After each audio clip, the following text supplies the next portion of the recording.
Hi, everyone. Welcome to True Disabled Story.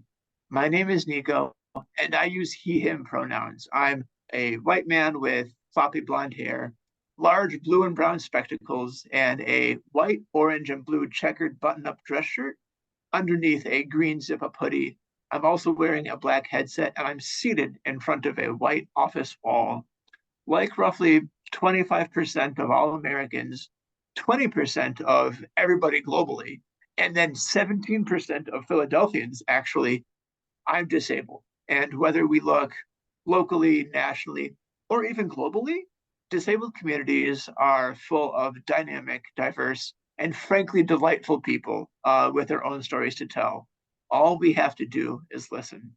Now, as a lot of you know, I was born disabled. I've never not been disabled, and I probably will always be disabled. So I'm naturally curious when I encounter other disabled people who have different diagnosis stories. And True Disabled Story is a space for those folks to share their story and a space for me to learn, taking along the audience on this journey. Today, I'm honored to be joined by my new friend, Audrey. I'm really eager to hear about Audrey's story and to learn about their diagnosis. So we'll get into it. Hi, Audrey. How are you doing today? I'm doing fine. Thank you for having me. Fantastic. So, Audrey, tell us about your diagnostic journey.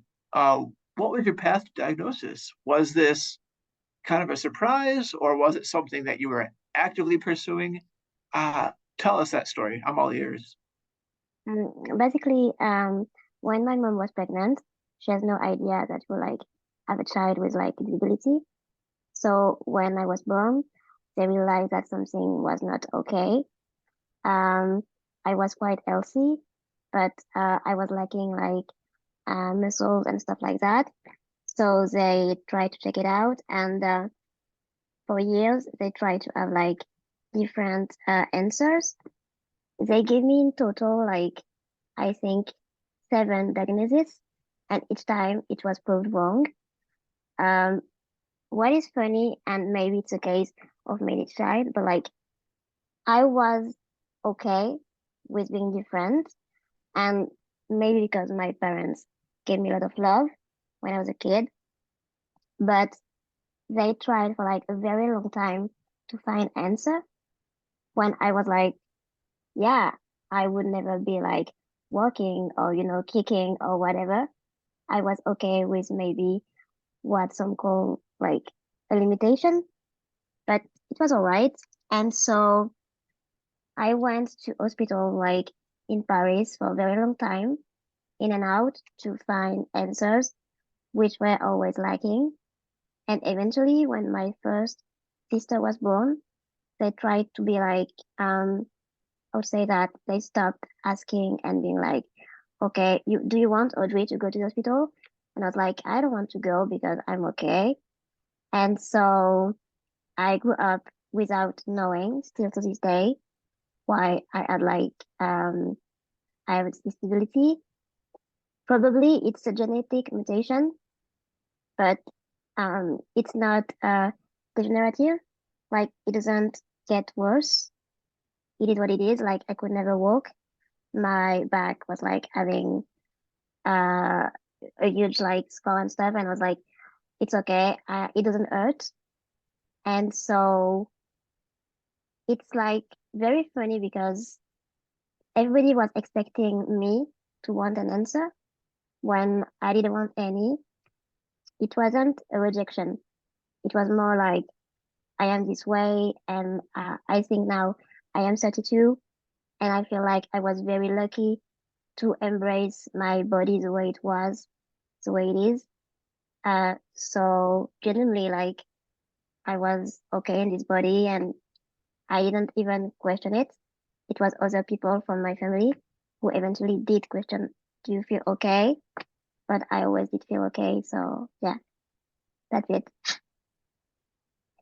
Well, Audrey, this is really interesting because a lot of times when disabled people, don't necessarily have answers or don't necessarily have answers from their doctor or a diagnosis, that's really what they want, right? They really pursue that, or maybe their families do. But here you're saying something kind of in the middle, which is that, this is your body, you're okay with it, and the desire to have further answers is not really as intense. Do I understand that correctly? Yeah, yeah. Okay, fantastic. Thank you. I really appreciate that perspective because it's not one that I hear often. So it's definitely new for me. I don't mean anything bad by it. I just really No, appreciate it. I know, I know. And I think So, uh-huh. it's why I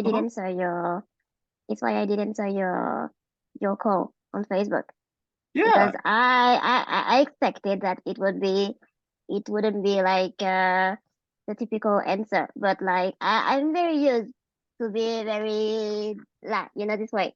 yeah. But yeah, I think it's great. Cool. All right, Audrey. For my second question, I want to kind of open up the, the platform.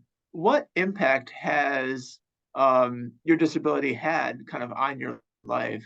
And you could, consider your life socially, academically. I don't know where you are with like schooling or if you're done with school.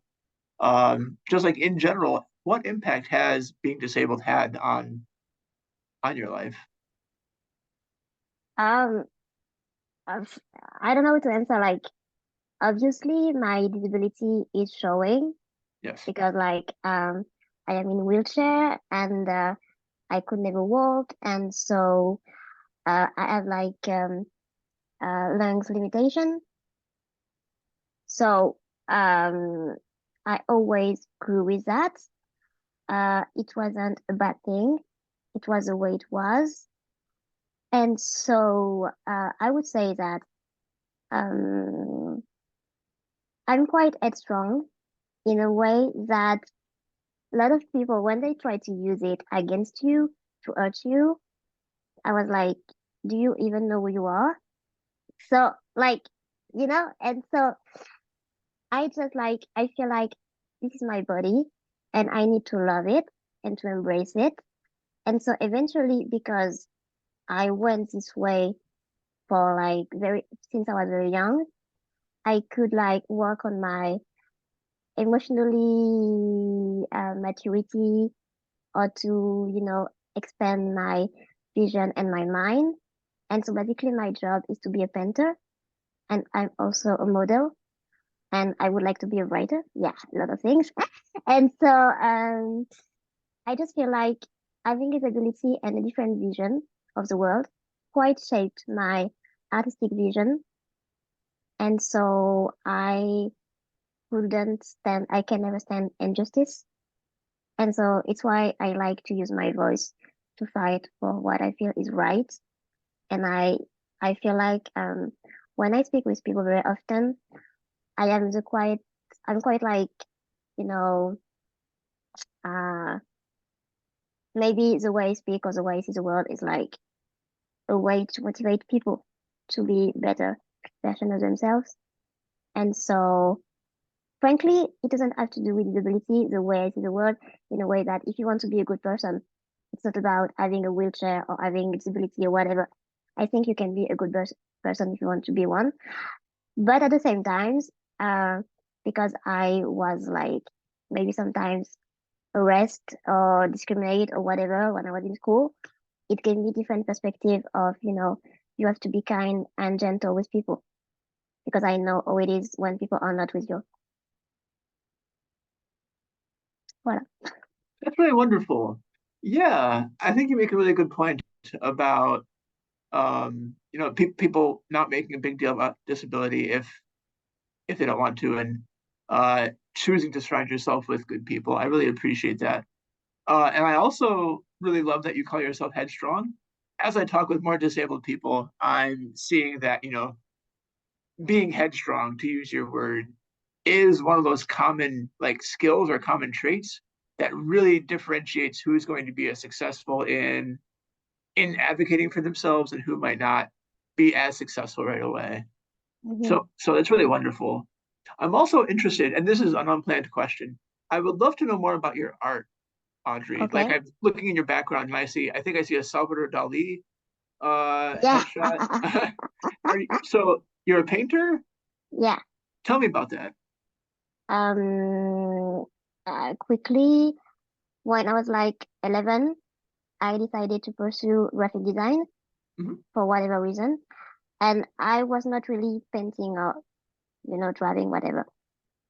I think I could be all confident, like all day, but some way I think I didn't believe I could use my hand to create stuff because they're different and whatever. Sure. And so when I was 19, when I was like pursuing graphic design, I realized that fuck it, I could do it. Like I could paint and I could draw. Like, oh, okay, okay. And so all that been cooking in my mind for like a decade when I was a teen or whatever, finally I could express what I was feeling on a paper. And so basically my graphic signature is using watercolor inks and pens, and I paint faceless portrait, and it's very, very vivid and colorful. And then I use my pens to do haircut and the shape of the body or whatever. So basically, it's like black and the way it's very nervous, the way I do driving and whatever. And when I paint, it's very open and fluid, and it's more the way I see emotion in people. All right. That's a really wonderful answer, and you put it really well. I think that's great. I also like have no artistic ability, so I really admire your art skills. That's Thank you. awesome. Yeah, You can check absolutely. it out on my Instagram if you want. Okay. Yeah. One question I do ask during these videos is like, where can people find you online? So we will have Okay, space for that. don't Absolutely. worry. So if we could go back in time, Audrey, Yeah. or even if you met a young kid with, your same medical problems, what advice would you have for them? Oh, I mean, because I've been doing like recently therapy and stuff like that. Yeah, And so you have this typical question where like, what do you want to say to yourself if you had a kid, like when you were 6 years old or whatever? that's right. And I think the main thing is that what I'm doing right now, the way I use my voice, the way I go for what I want and try to be shameless about it, it's like, don't worry, it's gonna be okay. Like, because if you are very driven and you want something in your heart, you can do it because it's like, it's pure. It's pure and it's what you want, so you will get it. I can understand with different background, some people can be like easily, if I use like a common word, like maybe depressed or very, down in the feeling, I can get it. I do feel sad sometimes, but you have to find some way, a kind of pull that will like drive you in a direction where you want to grow. And, it's why I try to do with like the kids I meet, like I go to school and speak to them.